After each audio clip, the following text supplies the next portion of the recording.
सुमोनी म्हणणे तर तुम्ही आयटी मध्ये एम्प्लॉई आहात ना, ते ऐकल्यानंतर 2 दिवस बेशुद्ध होते मी. तुम्ही बेशुद्ध होण्याचं कारण वेगळं होतं. तुमच्या नवऱ्याने तुम्हाला रंगेहात पकडलं होतं. म्हणजे खिशातून पैसे चोरताना पकडलं होतं. हाणलं मुक्का. हा पैसे का आता?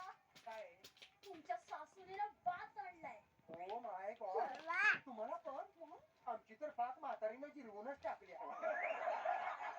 हे बघा शिंगाणीबाई, तुम्हाला सांगते, तुम्ही हायगल करू नका बरं. आता नाही हा तुम्हाला एकटीला जर जमत नसलं का नाही तर तुम्ही 4-5 माणसं कामाला ठेवा, पण कुत्र्याचं थांबा.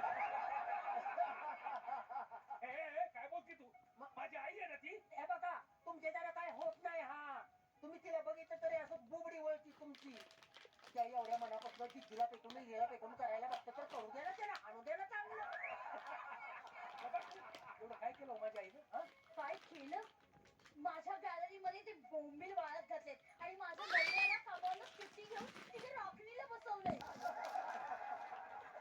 ओ माय गॉड, तुमच्या बाल्कनी बोंबील आमच्या बाल्कनीमध्ये येऊन